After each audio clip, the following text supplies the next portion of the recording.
اعوذ باللہ من الشیطان الرجیم بسم اللہ الرحمن الرحیم اللہم صلی علی محمد وعلی آل محمد وعجل فرجہم۔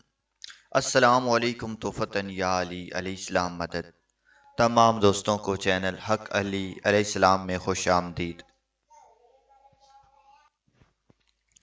حضرت خضر علیہ السلام کی کنیت ابو العباس اور نام بلیہ اور ان کے والد کا نام ملکان ہے۔ بلیہ سرعانی زباں کا لفظ ہے، عربی زباں میں اس کا ترجمہ احمد ہے۔ خضر ان کا لقب ہے اور اس لفظ کو 3 طریقے سے پڑھ سکتے ہیں: خضر، خضر، خضر۔ خضر کے معنی سب چیز کے ہیں، یہ جہاں بیٹھتے تھے وہاں آپ کی برکت سے ہری ہری گھاس اگ جاتی تھی، اس لیے لوگ ان کو خضر کہنے لگے۔ ابو العباس بلیہ بن مالکان یہ حضرت خضر علیہ السلام حضرت ذوالقرنین علیہ السلام کے خالہ زاد بھائی بھی تھے۔ حضرت خضر علیہ السلام حضرت ذوالقرنین علیہ السلام کے وزیر اور جنگلوں میں علم بردار رہے ہیں۔ یہ حضرت سام بن نوح علیہ السلام کی اولاد میں سے ہیں۔ تفسیر ساوی میں ہے کہ حضرت ذوالقرنین حضرت ابراہیم علیہ السلام کے دست حق پرست پر اسلام قبول کر کے مدتوں ان کی صحبت میں رہے اور حضرت ابراہیم علیہ السلام نے ان کو کچھ وصیتیں بھی فرمائی تھی۔ تو اس سے یہ معلوم ہوتا ہے کہ حضرت خضر کا دور حضرت ابراہیم علیہ السلام کے دور کے فوری بعد کا ہی ہے۔ کیا حضرت خضر علیہ السلام زندہ ہیں؟ اس میں کچھ علماء نے اختلاف کیا ہے، لیکن علماء کی کثیر تعداد کی یہ ہی رائے ہے کہ وہ زندہ ہیں، بلکہ ان کی ملاقات حضرت موسیٰ علیہ السلام سے بھی ثابت ہے، حالانکہ آپ کا دور حضرت موسیٰ علیہ السلام سے کئی سو برس پہلے حضرت ابراہیم علیہ السلام کے دور کے فوری بعد کا ہے۔ تفسیر روح البیان میں ہے کہ حضرت یوسف علیہ السلام جو کہ حضرت ابراہیم علیہ السلام کے پڑپوتے ہیں، ان کے درمیان اور حضرت موسیٰ علیہ السلام کے درمیان 400 سال کا فرق ہے، تو اس لحاظ سے حضرت موسیٰ علیہ السلام حضرت خضر علیہ السلام سے تقریباً 600 سال بعد پیدا ہوئے ہیں۔ امام بدر الدین عینی صاحب شرح بخاری نے اس کے متعلق لکھا ہے کہ جمہور کا مذہب یہ ہے اور صحیح بھی یہ ہے کہ وہ نبی تھے اور زندہ ہیں، اور اسی طرح تفسیر خزان میں ہے کہ اکثر علماء اس پر ہیں اور مشائخ صوفیہ اصحاب عرفان کا اس پر اتفاق ہے کہ حضرت خضر علیہ السلام زندہ ہیں۔ شیخ ابو عمر بن صالحہ نے اپنا فتویٰ میں حضرت خضر علیہ السلام جمہور علماء صالحین کے نزدیک زندہ ہیں۔ یہ بھی کہا گیا ہے کہ حضرت خضر علیہ السلام الیاس دونوں زندہ ہیں اور ہر سال زمانہ حج میں ملتے ہیں۔ یہ بھی اس میں منقول ہے کہ حضرت خضر نے چشمہ حیات میں غسل فرمایا اور اس کا پانی پیا۔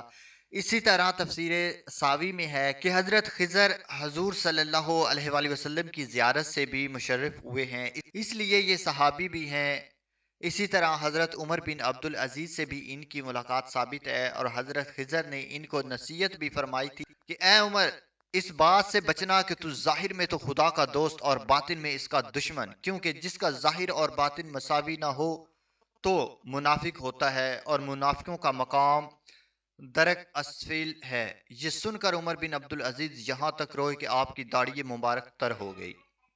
اور بھی بزرگان دین نے ان سے ملاقات کا ذکر کیا ہے۔ آب حیات کے متعلق بہت اختلاف ہے، بعض لوگ ان کو ایک افسانے کے علاوہ کچھ نہیں کہتے، کیونکہ آب حیات کا تذکرہ نہ قرآن میں ہے نہ ہی کسی صحیح حدیث میں ہے۔ ہاں، کچھ علماء کرام نے اس کا تذکرہ اپنی تفسیر میں حضرت ذوالقرنین کے پہلے سفر کے زمرے میں کیا ہے، جیسا کہ تفسیر خزان العرفان پیج نمبر 61 سورہ الکہف 68 تا 89 میں نقل ہے۔ حضرت ذوالقرنین نے پرانی کتابوں میں پڑھا تھا کہ سام بن نوح کی اولاد میں سے ایک شخص چشمہ حیات سے پانی پی لے گا تو اس کو موت نہیں آئے گی، اس لیے حضرت ذوالقرنین نے مغرب کا سفر کیا۔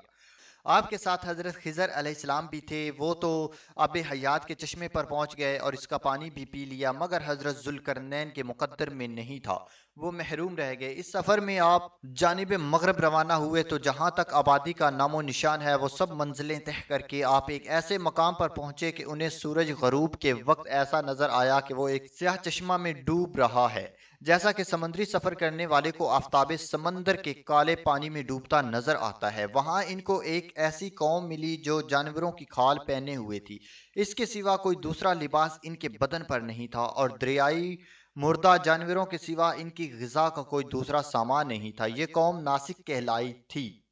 حضرت ذوالقرنین نے دیکھا کہ ان کے لشکر بے شمار ہیں اور یہ لوگ بہت ہی طاقتور اور جنگجو ہیں، تو حضرت ذوالقرنین نے ان لوگوں کے گرد اپنی فوجوں کا گھیرا ڈال کر ان لوگوں کو بے بس کر دیا۔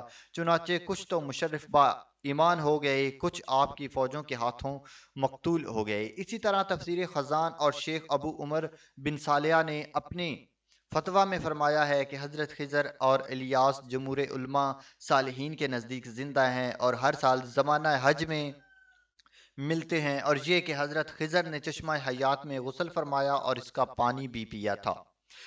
دوستو، حضرت خضر علیہ السلام نے حضرت موسیٰ علیہ السلام سے بھی ملاقات کی تھی، اس کا ذکر انشاءاللہ ہم نیکسٹ ویڈیو میں ضرور لائیں گے، اور حضرت موسیٰ علیہ السلام اور حضرت خضر علیہ السلام کی ملاقات کو بیان کریں گے، اور انشاءاللہ آہستہ آہستہ تمام انبیاء علیہ السلام کا ذکر جو ہے وہ مختصر تعریف جو ہے وہ سامنے لایا جائے گا کہ کم از کم آنے والے مستقبل میں جو بچے اور جو بہن بھائی انبیاء علیہ السلام سے واقف نہیں ہیں، ان کی زندگی سے واقف نہیں ہیں، ان کو کچھ علم ان سے حاصل ہو جائے۔